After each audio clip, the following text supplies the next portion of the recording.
የተከበራችሁ ተማሪዎቻችን፣ የተከበራችሁ ተከታታዮቻችን እንኳን ወደ ዛሬው ዝግጅታችን በደህና መጣችሁ። ይህ ታንታዊ ሚዲያ ነው። በዛሬው የጉራግኛ ቋንቋ ጥናታችን ስለ በርቸ እና ድረድግ እንነጋገራለን። ሽን ያብንደ እነመንዳ ኻሪ ያሚንደ በርቸ እና ድረድግ ብዙ አዲስ ቃላት አይደሉም። የዛሬው ትምህርታችንም ያን ያህል የተወሳሰበ ነገር አይደለም። በትምህርት ደረጃ እንደ ጥናት በጣም ውስብስብ አይደለም። ርዕሰ ነገሩ ግን በጣም ጠቃሚ፣ ምናልባትም ደግሞ ከብዙ ሌሎች ባህሎችና ከብዙ ማህበረሰባዊ ጉዳዮች ጉራጌን ለየት ከሚያደርጉት መካከል የዛሬው አንዱ ይሆናል ብዬ አስባለሁ።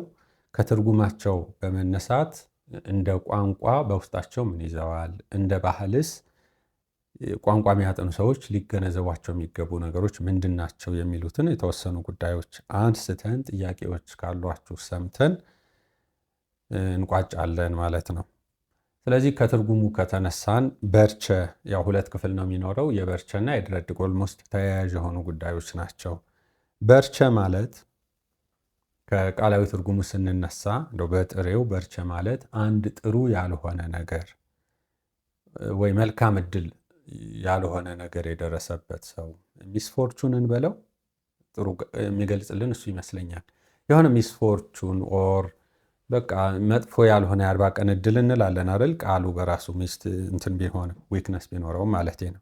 እንደዚህ አይነት ነገር የገጠመውን ሰው ከሳቅንበት፣ ለምሳሌ እሱ ላይ በመሳቅ ወይ በማሽሟጠጥ ወይ በመናቅ ወይ እሱ ላይ በመሳለቅ፣ ይሄ ብቻ አይደለም እንኳን ሆነብህ ብሎ ለሱ ክፉ በመመኘት ወይ ደግሞ ያ ሰው ካለበት ችግር ልናወጣው እየቻልን ሆን ብለን ችላ ካልን ወይ ፍትህ ካጓደልን፣ ይሄንንና ይሄንን የመሰሉ ነገሮች ካደረግን፣ ካልሆነም ደግሞ እንደው ጊዜው ተመቸኝ፣ ወቅቱ የኔ ነው፣ አጋጣሚዎች ቀና ሆኑልኝ፣ ክፉ ማድረግ እችላለሁ ብለን የሆነ ሰው ላይ ግፍ ብናደርግ፣ ደካማ የሆነ ሰው ላይ ግፍ ብንሰራ፣ ያ ሰው ላይ የደረሱ ነገሮች የሆነ ጊዜ ላይ እኛ ላይ ይደርሳሉ። ኦር ደግሞ ልጆቻችን ካልሆነም ልጆቻችን ሊሆን ይችላል፣ በሆነ ዘራችን ላይ ይደርሳል ተብሎ ይታሰባል። በርቸ ማለት ይሄ ነው። የሆነ ክፉ ነገር ሲደርስ፣ አይተን የሳቅንበት ነገር ሲደርስ፣ ኦር ልንፈታው የምንችል ችግር ችላ ስንለው እኛ ላይ ሲደርስ፣ የሳቅንበት የተሳለቅንበት ነገር ሲደርስ በርቸ ሰናን ይባላል፣ ወይም በርቸ ደረሰ ይባላል። እንግዲህ ይሄ ቃላዊ ትርጉሙ ነው። ምሳሌዎችን ብናነሳ ይበልጥ ግልጽ የሚያደርግላችሁ ይመስለኛል። ለምሳሌ የማርሴ ልጅና የብርጫት ልጅ ወይም ሁለቱ ጎረቤት ናቸው ወደ በኋላም እናነሳቸዋለን። እነዚህ ሁለት ሴቶች ማርሴንና ብርጫትን ውሰዱ። የብርጫት ልጅ አካል ጉዳተኛ ነው ብለን እናስብ። ወለደች አካል ጉዳተኛ ልጅ። እንግዲህ መቼም አካል ጉዳተኛ መውለድ የሚፈልግ የለም አይደል? ማርሴ ብትስቅባት ጅረጨነችም ባረችን በዳአችባ ከሳቀችባት፣ ወይ ደግሞ በህረሜናሽታው ያው እሷ ክፉ አይደለች፣ እንኳንም አካል ጉዳተኛ ወለደች፣ እንኳንም ሽባ ወለደች ብትላት፣ እቻ በባረችና አሹ በባረችና ብርጫት ይህን ጉዳይ ከሰማች ምን ልትል ትችላለች? በርቸ የህርብሽ ልትል ትችላለች። በርቸ ይሁንብሽ ወይ ደግሞ በርቸ የስራቢ ልትል ትችላለች። በርቸ ይድረስብሽ ማለቷ ነው። እኔ ላይ የደረሰው ይድረስብሽ ማለቷ ነው ከሰማች። ባትሰማ እንኳን እና ብርጫት እንደዚህ ይሁንብሽ ባትላት ራሱ በእሷ በመሳለቋ ወይም እንኳን ሆነብሽ ብላ ለእሷ ክፋትን በመመኘቷ ብርጫት ላይ የደረሰው ነገር ማርሴም ላይ ይደርሳል ተብሎ ይታሰባል ማለት ነው። ይሄ አንድ ምሳሌ ነው የነገርኳችሁ። በሌላም ጉዳይ ሊሆን ይችላል። እንደዚህ በተፈጥሯዊ ባልሆኑ፣ ለምሳሌ ስራ፣ አንድ ሰው ሊሰራ በጣም ብዙ ገንዘብ አውጥቶ ተበድሮ ሊሆን ይችላል። በሆነ አጋጣሚ ከሰረበት። ከኛ እኩል ሊሆን ነበር ካካካካ ብሎ ቢስቅበትና ቢሳለቅበት፣ ሊያዝንለት ሲገባ፣ ሊያበረታው ሲገባ እንኳን ሆነበት ብሎ በሱ መጎዳት ከተደሰተ፣ ያ ጓደኛው የተደሰተው ሰው የሆነ ጊዜ ላይ ወዳጁ የደረሰበት ኪሳራ ሊደርስበት ይችላል። አናዘር ኤግዛምፕል ለምሳሌ ትምህርት ሊሆን ይችላል።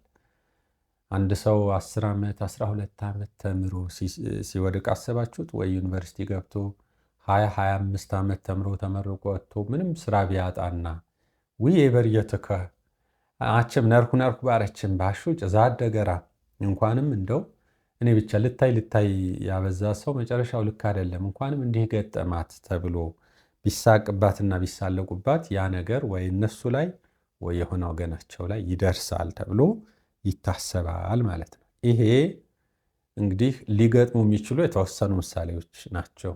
ሌሎች እናንተ እስኪ አንዳንድ ምሳሌ አስታውሱ። 20 ሰከንድ ወይ 30 ሰከንድ ውሰዱና እንትን በሉት፣ ብሬንስቶርም አድርጉት። የሆነ ትዝ የሚላችሁ ነገር አይኖርም ወይ? ከዚህ ቀደም የገጠማችሁ ነገር ወይ ደግሞ እናንተ ልትፈጥሩት የምትችሉት ምሳሌ ይኖራል። ይሄ በዕለት ተዕለት የማህበራዊ ህይወት የተለመደ ስለሆነ ማለት ነው። እነዚህ ያልናቸው አሁን ያነሳሁላችሁ ምሳሌዎች ሰዎች የሆነ ሰው ላይ በደረሰው ነገር ሲስቁ ሲሳለቁ ወይ እንኳን ሆነ እንቋ እኪያ ያሉትን ነው። ግን ደግሞ አንዳንዴ ማድረግ ስንችል ባላደረግነው መልካም ነገርም በርቸ ይደርሳል። ለዚህም ሌላ ምሳሌ ልስጣችሁ።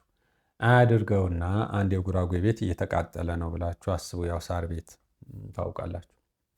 እዛ ቤት ውስጥ አይነ ስውር ሰው ከነበረ እንግዲህ ቤቱ መቃጠል ሲጀምር ያ አይነ ስውር ወዴት ይሸሻል? አሰባችሁት? አይነ ስውር ነው ወይ ደግሞ አካል ጉዳተኛ ነው፣ መራመድ መሮጥ አይችልም ብለን እናስብ።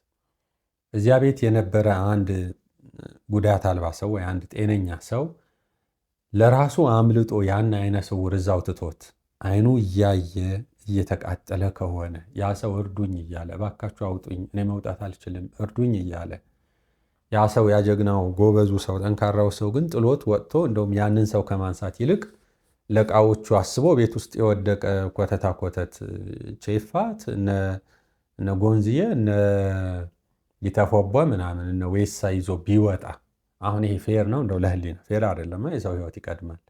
ያንን ሰው ግን ችላ ብሎታል። መውጣት ስላልቻለ አካሉ ስለተጎዳ አይነ ስውር ስለሆነ ወይ እጁና እግሩ ስለማይንቀሳቀስለት እዛው እየጮኸ በህይወት እያለ ነደደ፣ ተቃጠለ። ያ ሰው ሳይሞት በርቻ ይህረብኸ ሊል ይችላል፣ በርቻ ይስራብኸ ሊል ይችላል። ስለዚህ ለዚያ ሰው ጥሎት ለሄደው ሰው በርቸ ይደርስበታል ተብሎ ይታመናል። ግን በኃይልስ ራሱ አይነ ስውሩ በርቸ ይስራብኸ በኃይል በርቸ ይህረብኸ ወይም በርቸ በኃይል ራሱ አይደርስበትም፣ በርቸ ሰናወም ይባላል። እሱ በኃይል ራሱ ሊደርስበት ይችላል ማለት ነው። የበርቸ ትርጉሙ ጽንሰ ሐሳቡን እያገኛችሁት ይመስለኛል። ይሄ መጨረሻ ላይ ያነሳነው ምሳሌ ምንድን ነው? ማድረግ እየቻለ ችላ ያለው በጎ ነገር ማለት ነው። መልካም ነገር ቢሰራው ጥሩ ነበር፣ ግን ትቶታል፣ ሪጀክት አድርጎታል። ይሄ ሪጀክሽን ሲን ይባላል አይደል? በቲዮሎጂም እንደዛ ነው መሰለኝ አይደል የምትማሩት? አውቆ ያለማድረግ ኃጢአት፣ የማድረግና ያለማድረግ ኃጢአት አይደል? ትእዛዝ ሁለት አይነት እኮ ነው፣ አድርግና አታድርግ ነው። እና ይሄ በርቻ ይሆንበታል። በጎ ስራን እያወቀ ላልሰራት ወዮለት ነው አይደል የሚለው መጽሐፉም ይሄ ማለት ነው። እንደው አንዳንድ ሰው ጥቅስ ሳትጠቅሱ ካልተማራችሁት የሰበካችሁት ያስተማራችሁት ስለማይመስለው እንደዛ ስለማይመስለን እንጂ ጉራጌ በዕለት ተዕለት ህይወቱ ይኖረዋል፣ ይሰብከዋል። ይሄ መጽሐፍ ቅዱስ ዘርግተን ወይ ቁርአን ዘርግተን ወይ የሆነ የጆባ መጽሐፍ ወይ የዞአስትራያኒዝም ወይ የሂንዱይዝም መጽሐፍ አምጥተን ከመስበካችን በፊት በህሊናው በተጻፈለት ህግ ፈሪሃ ፈጣሪ ያለውም የነበረውም ይህንን ይዞ የቀጠለ ነው ማለት ነው። ስለ በርቸ አንዱ ይሄ ነው። ግን ትንሽ ሰፋ ያለ ትርጉምም ይኖረዋል። ከዚያ በፊት አንድ አጠር ያለ ተረት ልንገራችሁ እንዲገልጽላችሁ ማለት ነው። ማለት የበለጠ ክሊር ያደርግላችኋል ብዬ ስላሰብኩ ነው። ሌላም ትርጉም ስላለው አንድ የሚባል አባባል አለ የጉራጌኛ ዝሆታም አርመሰነሁም ተረት ነው እንዴ? ተረት አይደለም። እንደ ምንድነው? የህንቁት ከመአሩ ምስት ይወጣ ሁት ከረም ይወጣ ይውሪ ትጀበር 3 ከረም ይቸን ይውሪ መአሩ መአሩ ተባኩያ ምርት በሮንባ ሁት ከረም ወጣ ምስ ማለት ያው ገሚያ ኦር ትልቅ ሰው ማለት ነው። አባወራ ለምክንያት ነው የሚወጣው አብዛኛው ጊዜ፣ ወይ ለዳኝነት ነው የሚወጣው ወይ ልቅሶ ቤት ነው እንጂ ካልሆነ ቤቱን ጥሎ አይወጣም አብዛኛው ጊዜ ከቤተሰቡ ጋር ኦር ቢዚም ነው የጉራጌ ባህል። የጉራጌ አባወራ ቢዚ ነው። እንዲሁ ወበከንቱ እዚህና እዚህ የሚሆንበት ሪዝንም ስለማይኖረው ከወጣ ለምክንያት ነው የሚወጣው፣ ካልሆነ ማሳው ላይ ነው የሚሆነው ማለት ነው፣ ወይ ሌሎች ጉዳዮች ላይ ነው የሚሆነው። እና ህምስ ወጣም ቲወጣ ሁይት ከረን ወጣም ቲቸን 3 ከረን ተጀበረ ይጉሪ ማአሪ መስርኩ እያኖርኩም ቲወጣ ሁይት ከረን ወጣም ወበር ሁትም እንጣር መታው እንጣር ይጠብጡ አንኸረ ስሰጊ እንጣር ይጠብጡ የጉራጌ ባሪቅ የጉራጌ ገሚያ ዱላው እያልኳችሁ ነው ለቋንቋ አዲስ የሆናችሁ። ራሱና በትር ይዞ ይወጣል። ከዱላ ይልቅ በትር ይገልጸዋል።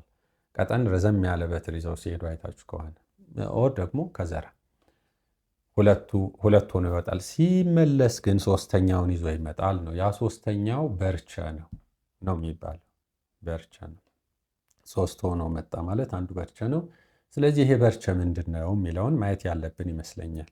ያ ሰው በዋለበት ቦታ ክፉና ደግ ነገር ያያል፣ ይፈርዳል። ሽምግልና ቁጭ ካለ ይፈርዳል። ግራ ቀኙን አይቶ ይሄ ትክክል ነው፣ ይሄ ልክ አይደለም ይላል። ሽምግልና እንኳን ቁጭ ባይል በሚገጥመው መልካምና በጎ ነገር ህሊናው ይፈርዳል። የህሊና ዳኝነት አለ ማለት ነው።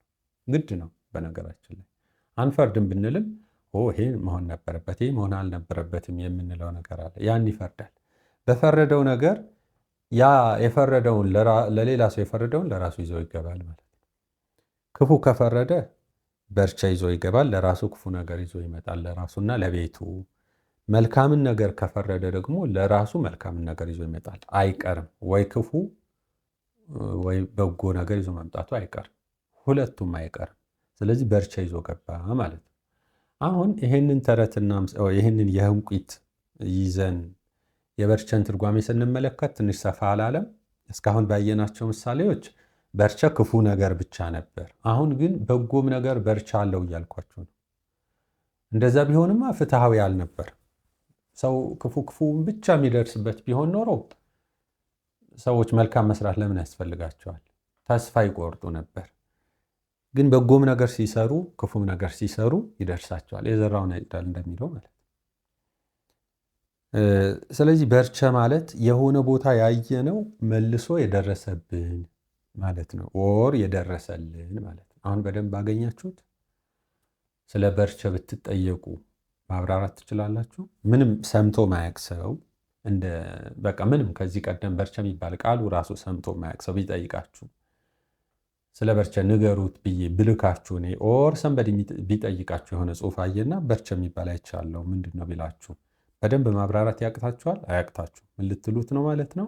የሆነ ሰው ላይ የደረሰ ነገር አንተም ጋር ሲደርስ ብሎ ማለት ነው። ባጭሩ በራሳችሁ አገላለጽ አብራርታችሁ ትተነትኑታላችሁ። 2 ትርጉሞችን አይተናል። አንዳንድ መጽሐፎች ላይ ሳይ ቅድም እንዳልኩት ይሄ በርቸ መጥፎ ነገሩን ብቻ እንትን ይሉታል ነው። እንደዛ አይደለም፣ መልካም ነገርም አለው።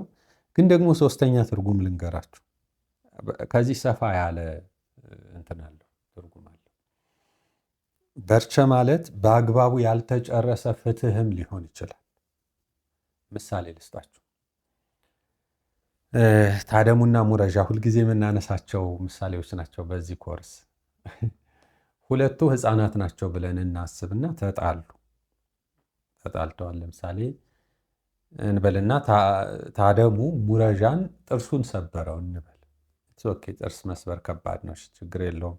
ሲጫወቱ እንደው አንስቶ ተጣልቶ አይደለም፣ ሲጫወቱ አንስቶ የሆነ በጠጠር ነገር ወይ በገል ነገር ወረወረበትና እዚህ አካባቢ ደማ ብለን እናስብ። የሙረዣ ጭንቅላት እዚህ አካባቢ ግንባሩ ደማ ብለን እናስብ። ደም ወጥቶታል። እያለቀሰ ወደ ቤቱ ሄደ። ከዛ በኋላ ታደሙም ሄዶ ለእናቱ ነገረ ያደረገውን፣ ሙረዣም የደረሰበትን ሄዶ ነገረ። ምንም ይሆን ይመስላችኋል? ከዚህ ቀደም ገጥማችሁ ያውቃል?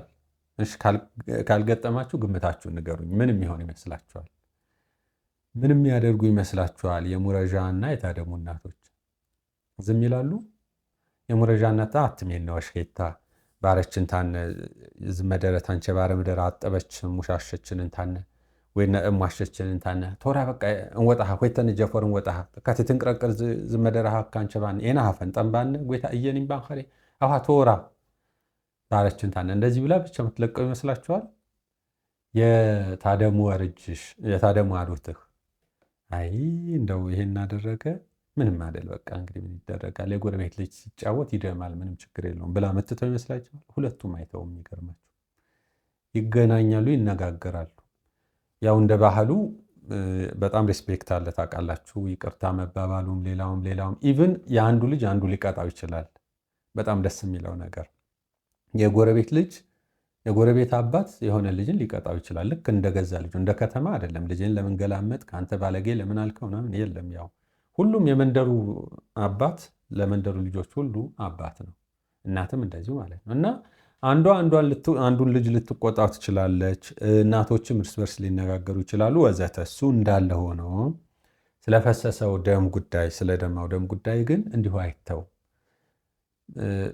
የአጨራረስ ስርዓት አለው። ትንሽ ጉዳይ እንኳን ቢሆን ማለት ነው። ደሙ ፈሰሰ አይደል ደምቷል አይደል የሙረጃ። ስለዚህ አይተው የሚነጋገሩና ዘህታ የፉጂ ባንከሪ ክኝችቲ ወይም አናሚነ ይትበበረማ በሩ ምን እናደርግ ደሙ ይጨረስ ይላሉ። ይሉና እንዴት ይጨረስ ከተባለ አንድ ተለቅ ያለ ሰው በጣም ትልቅ ጉዳይ ከሆነ ወደ ትልቅ ሽማግሌ ይሄዳል። ካልሆነ ግን እዚያው መንደር አካባቢ ባለ በአንድ ሰው እንዲህ ገጥሞን ነበር እንዴት እናድርገው ይላሉ። ወይ የሆነ ነገር አርግለት ለተጎዳ ነገር አርግለት ይባላል። ወይ ተነጋግረውም ሊሆን ይችላል። ብቻ ዋቴቨር መጨረሻ ላይ ግን ካሳም ክሶ ይሆን ምንም ይሆን እንዲሁም ይሆን መጨረሻ ግን የረቅንኸ ይባላል። ይሄ የጉራጌ አጨራረስ ስርዓት የረቅንኸ ብሎ 3 ጊዜ ያህል በቃ አሰናብቼሃለሁ አይነት ነገር ነው። ንስሐ እንደመግባት ቁጠሩት። ንስሐ አንዳንድ ጊዜ አሁን እንበልና የንስሐ አባታችሁ ብትሄዱ 40 ስገድ ሊሏችሁ ይችላሉ። ምሳሌ ነው መነግራችሁ። እሺ ይቅርታ 40 ስገድ ኦር እንበልና 64 ስገጂ ሊሉሽ ይችላሉ። ግን አንቺ ያው ብሄድም 64 ስገጂ ነው የሚሉኝ። ስለዚህ ለምን ራሴ አልሰግድም ብለሽ 64 ብትሰግጂ ንስሐ ይሆንሻል? አይሆንሽ። ዕውቀት ሁሉ ስልጣን አይሆንም። ካህኑ ሚሉሽን ስላወቅሽ የካህኑ ስልጣን አለሽ ማለት አይደለም። በሳቸው ሲሆንና አንቺ በራስሽ ፈቃድ ታደርጊው አንድ አይሆንም። ይሄም እንደዛ ነው። ባህሉ በጣም የሚገርም ነው። አሁን ሌላ ወግ የሚባል ባህል አለ። እሱም ሌላ ቀን ጊዜ ካገኘን እናየዋለን። ኦር በጣም ይሄ የቋንቋ አስፔክት ካለው አሁን ስለ ቋንቋ አይደል እያጠናን ያለ ነው። ባህል ራሱን ችሎ ሌላ ጥናት ነው። በጣም የማይወሳሰብ ከሆነ እናየዋለን፣ ካልሆነም ችግር የለውም። እና ይህም ኦልሞስት ተመሳሳይ አይነት እንትን አለው ኮንሰፕት አለው። አንቺ ብታቂው እንኳን እንደ ስርዓቱ ግን መጨረስ አለበት። ሽማግሌ ሊጨርሰው ይገባል ማለት ነው። ከዛ የረቅንኸ ከተባለ በኋላ ያልቅለታል ተብሎ ይታሰባል። ያ ባይሆንስ ምንድን ነው ነው ወደ በርቸ ጉዳይ የሚመልሰን እሱ ነው። የታደሙም እናት የሙረዣም እናት ጉዳዩን ችላ ቢሉት ወደ በለጠ ነገር ያድጋል ተብሎ ይታመናል። ስለዚህ ምንድነው ማለት በታዊ በርቸታ ያጀግር ይባላል። በርቸታ ማለት ለምሳሌ ያ ሕፃን ታደሙ ትንሽ አድምቷል አይደል? ነገ የሆነን ሰው አንገት ሊቆርጥ ይችላል። ሳያስበው ሰው ሊገድል ይችላል። ወደ ሌላ ወደ ከፋ ነገር ያሳድገዋል እንደማለት ነው። ለታደሙ ብቻ አይደለም፣ ለሙረዣም እንደዚሁ። ሙረዣ በቃ ጉዳቱ የኔ ነው አይደል? ምንም ችግር የለውም ሊል ይችላል። እናቲቱም እንዲል ትችላለች። ግን አይተውም ከሆነ ምን ይሆናል? ነገ ሌላ ከዚህ የባሰ ጉዳት ያመጣበታል። ደም ነው ለምን አውቆ ችላ ያለው? ስለዚህ ደም በርቻ አለው ነው ባጭሩ። አሁን የደምን እንደ ቀለል እንዳለ ጉዳይ ነገርኳችሁ እንጂ ለምሳሌ የውርጃ ጉዳይ ሊሆን ይችላል። ውርጃ፣ ሌሎችም ጉዳዮች ሊኖሩ፣ የመሬት ጉዳይ ሊሆን ይችላል። ሌላም ትልልቅ ጉዳይ ሊሆን ይችላል።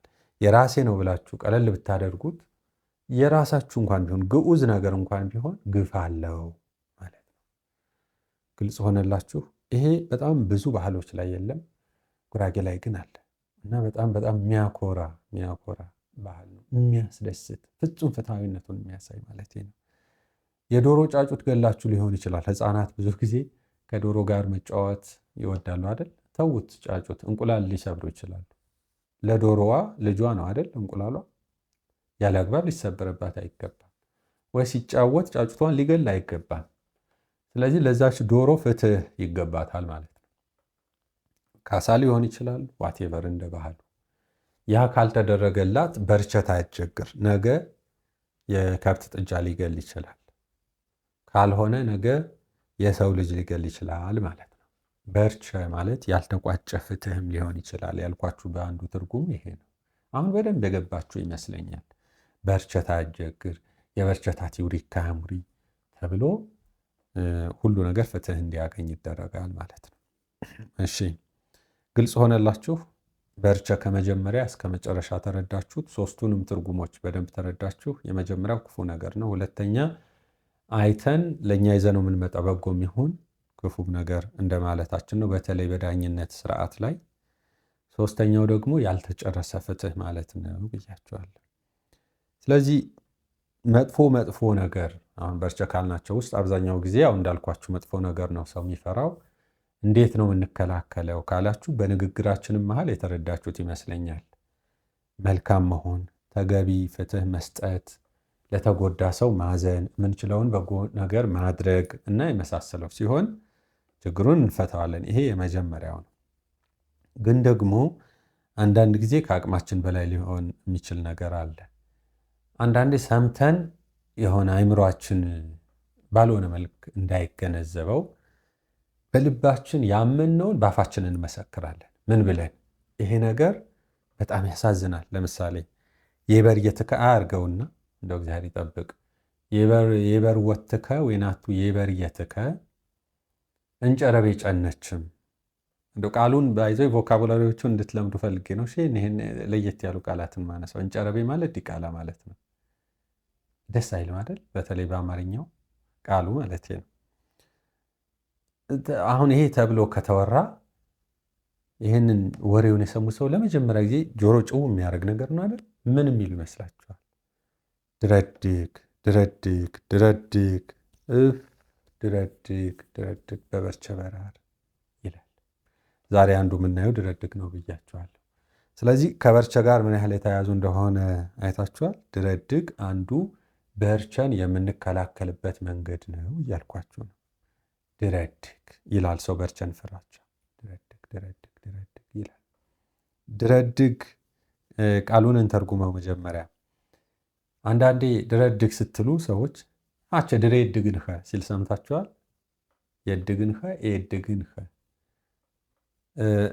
ይሄ ጥናት የሚፈልግ ነገር ነው። እውነት ለመናገር ከአባቶች ያልሰማ ነው ወይ ከጽሁፍ ያላነበብነው ነገር እንዲህ ነው ብሎ መናገር የሚገባን አይመስለኝም። መላምቶች ግን ማስቀመጥ ይገባናል። እንደ ተማሪዎች፣ እንደ ቋንቋ ተማሪዎች፣ እንደ ቋንቋ አስተማሪዎች የኛ ነገር አብዛኛው ነገር ተጽፎ ያልተቀመጠ ስለሆነ ቢያንስ ቀጣይ የሚመጣው ከኛ በኋላ የሚመጣው ሰው የሚመራመር ሰው እንዲያጠናው እንዲመራመርበት የሆነ ነገር ጠቁሞ ማለፍ የሚያስፈልግ ይመስለኛል።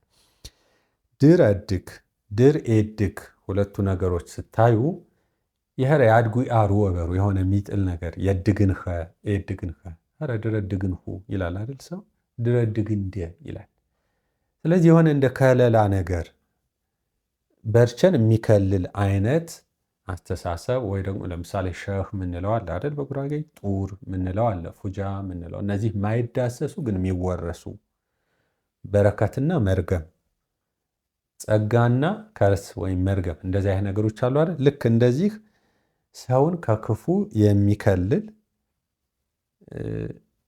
በመሃል የሚጥለው አይነት ለምሳሌ ጸጋው ጠብቋችኋል እንዲህ አድርጓችኋል እንደሚል አይነት ማለት ነው መጽሐፍ። ልክ እንደዚህ ያለ ይመስላል ከንግግሩ ማለት ነው ከቃሉ። እናንተ ግን ትልልቅ ሰዎችንም ጠይቃችሁ ትክክለኛ ከዚህ የበለጠ ትንታኔ ካለው ተረክባችሁ ለቀጣይ ትውልድ ማስረከብ ስላለብን በዚሁ አጋጣሚ የቤት ስራውን እሰጣችኋለሁ ማለት ነው። የሆነ ሆኖ ግን ድረድግ ማለት ሰው በርቸ እንዳይደርስበት ይሄን ነገር አላመንኩበትም፣ በጣም አዝኛለሁ፣ አልሳቅኩም፣ አልተሳለቅኩም፣ እግዚአብሔር ከዚህ ይጠብቀን እንደማለት ነው። ድረድግ ብሎ ብቻ ግን አይተውም ሰው። ብዙ ጊዜ ያው ገጥሟችኋል። ብዙ የሚላቸው ነገሮች አሉ። አንደኛው ድረድግ ይልና በበርቸ በራር ይላል። በርቸ ቅድም አብራርተናል። በራር ማለት ደግሞ ከበርቸ ያርቅ። እንደው በአማርኛ ሰላም፣ ከበርቸ ሰላም፣ ከበርቸ ሩቅ ያርገን ከእንደዚህ አይነት በርቸ እንደማለት ነው። ትክክለኛ አባባሉ በራር ነው። በበርቸ በራር። አሁን ጊዜ የመጡ መቼም ያው ተዘምኖ ተሙቷል። በዘመናዊነት ሰበብ የኛ አብዛኛው ባህላችንም ቋንቋችንም እየጠፋ ነው። ተበርቸ ሰላም የሚል አለ ነው። ይሄ ኦሪጂናል እንትኑ አይደለም። ሰላም ጉራግኛም አይደለም በመሰረቱ ፍራንክሊ መነጋገር ካለብን ተበርቸ ሰላም የሚባል የለም። በራር የሚለው ቃሉ ትርጉሙ እየጠፋቸው ሲመጡ ሰዎች ሰላም እየተኩበት ደግሞ የበርቸ ምን ሰላም አለው? በርቸ እኮ ቅድም አብራርተነዋል አይደል? ምን ሰላም አለው? ከበርቸ ያርቀን ነው አይደል? መጥፎ ነገር ስንሰማ ነው አይደል? ከበርቸ በራር ምን ነው? በበርቸ በራር እና ምንድን ነው? በርቸን ሰላም ነው እንዴ የምንለው? በራር ማለት መራቅ መሸሽ አይነት ነገር ነው።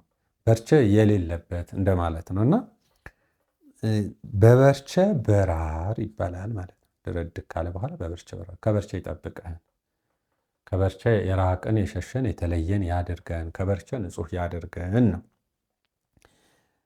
እዚሁ ከድረድግ ጋር አብሮ የሚባል ተያያዥ ነገር ሌላ ምንድን ነው? በቁጥር መጥራት ነው። 3 7 ድረድግ፣ የዘር ዙሪያና ድረድግ። እነዚህን ብዙ ጊዜ ሰምታችሁ ታውቃላችሁ ብዬ እገምታለሁ። 3 7 ድረድግ ለምንድን ነው የሚባለው? በመጀመሪያ 7 የሚለውን እኔ 7 ማለት 7 ዘር የሚባላል። 7 ዘር ይሄ መነሻው መጽሐፋዊ ነው። ይሄንን ዲናይ ማድረግ የለብንም መካድ የለብንም። በኋላ ጉራጌ አዳፕት አድርጎታል። ይሄ ብቻ አይደለም፣ የባህል መወራረስ አለ። በሌላ ክፍል በደንብ ተምረነዋል አይደል? ጉራጌና ሌሎች ቋንቋዎች የሚል በሌላ ቪዲዮ በደንብ ታዩታላችሁ። ለምሳሌ ከግሪክ ጋራ፣ ከእንግሊዝኛ ጋራ፣ ከዕብራይስጥ ጋራ፣ ከአረብኛ ጋራ፣ ከግዕዝ ጋራ፣ ከአማርኛ፣ ከትግርኛ፣ ከኦሮምኛ ጋራ በጣም መወራረስ አለው፣ ከሀገር ውስጥም ከውጭ ቋንቋዎችም። እና አንዱ መላምት ምንድን ነው? በዕብራውያን ዘንድ 7 ፍጹም ስለሆነ ይሄ ደግሞ በተለይ የኢትዮጵያ ኦርቶዶክስ ቤተክርስቲያን የወረሰችውና ብዙ ባህሎቿ ውስጥ ያለ ስለሆነ 7 የሚለው ከዛ መጥቶ ሊሆን ይችላል የሚል አንደኛው መላምት ነው። ሁለተኛው መላምት ስለዚህ ፍጹም የሚለው ማለት ነው። ፍጹም ነው 7 ለማለት። ፍጹም ድረድግ ማለት ፍጹም ያርቀን እንደማለት ማለት ነው። ይሄ የመጀመሪያው መላምት ነው። ሁለተኛ 7 የዝምድና መጨረሻ ነው። የዝምድና ድንበር ነው። ለምን ሆነ ካላችሁ አዳም የሚባል ሰው የሁላችን አባት ከፈጣሪው ጋር በገነት ውስጥ ይኖር ነበር። አትብላ የተባለውን ዕፀ በለስ የሆነ ጊዜ ላይ አቅቶት በልቷል አይደል? በእናታችን በሔዋን ምክንያት ለ7 ዓመት ድረስ ተቆጥበው ተጠንቅቀው ትእዛዝ አክብረው ኖረው ነበር። ከ7 ዘመን በኋላ ግን አቅቷቸዋል። ስለዚህ ከፈጣሪያቸው ከእግዚአብሔር ጋር የነበራቸው ዝምድና ተቋረጠ ማለት ነው። በዚህ ምክንያት 7 የዝምድና ድንበር ሆነ፣ የዝምድና መጨረሻ ሆነ። ሰው ሲጋባ ከ7 በኋላ ይጋባ የሚባለውም በዚህ ምክንያት ነው። ዘመድ አይደለም፣ ከ7 በኋላ ነው። ይሄ የመጽሐፉ ነው የምነግራችሁ። የጉራጌ ካልቸር ደግሞ ከዚያም የሚሰፋ ነገር አለው። እሱም በራሱ ርዕስ ማየት ይቻላል። ወደዚህ አናስገባም። የሆነ ሆኖ የ7 ዘረና ሲል ድረድግ 7 ጊዜ ሲል 7 ዘረናንም የኔ ዘር የሆነ በሙሉ ከዚህ ነገር ነፃ ይሁን፣ ከዚህ በርቸ ይጠብቀው እንደማለት ነው። ይሄ ሁለተኛው መላምት ነው ማለቴ ነው። ሶስተኛው መላምት 3 ከሚለው ጋር ጭምር አዳብለው የሚቆጥሩት አሉ። 3 7 ድረድግ ይባላል። ለምን 3 7 ድረድግ ተባለ? 3 አንድም 3 የሚባል ትምህርተ ሥላሴ ያለ በሃይማኖት እና ደግሞ 7 ደግሞ የሥላሴ ክብረ በዓል ነው። ስለዚህ ሥላሴ ከዚህ ይጠብቀን ለማለት 3 7 ድረድግ ይባላል የሚል ሶስተኛው መላምት አለ ማለት ነው። አራተኛው መላምት አንድ ሱባኤ 7 ነው እንደሚታወቀው እና 3 ሱባኤ ማለት ደግሞ 21 ማለት ነው። እና ብዙ ጊዜ አይታችሁ ከሆነ ለምሳሌ ሰዎች ጠበል ሲጠበሉ 3 7 ይጠመቃሉ፣ ይጠበላሉ። 3 ሱባኤ ማለት ነው። የጸሎት ሱባኤም ሲይዙ 3 ሱባኤ ይይዛሉ። እና ከዚህ አንጻር ሙሉ ይሆናል ተብሎ ስለሚታመን ሞሮፍ ሃይማኖታዊ ሩት ያለው ኢሹ ይመስላል ይሄኛው ማለት ነው። ይሄ 3 7 ድረድግ የሚለው ግን ደግሞ እኛ ማናቀው ሌላም ጉዳይ ሊኖረው ይችላል። አላቅም። ትልልቅ ሰዎች ጠይቃችሁ እነዚህ መላምቶች ናቸው። ያው እንዳልኳችሁ የእኛ ነገር አብዛኛው ነገር የተጻፈ ስላልሆነ አንደኛ ካደግንበት ማህበረሰብ አንጻር የተረዳነውን፣ ሁለተኛ ሰዎች የሚነግሩንን እየወሰድን አሁን እኛ ጽፈን ለቀጣዩ ማስቀመጥ ካልቻለን የሚመጣውን ትውልድ በዚህ መልክ ግራ እየተጋባ ይቀጥላል ማለት ነው። ያ እንዳይሆን የምታውቁትን ሁሉ ነገር እንያዝ፣ ዘግበን እናስቀምጥ። ቀጣይ ትውልድ ይማርበታል፣ እንደኛ ግራ ከመጋባት ይቆጠባል ማለት ነው። ስለዚህ በዛሬው ጥናታችን ሁለት ነገሮችን አየን፣ በርቸ እና ድረድግን ማለት ነው።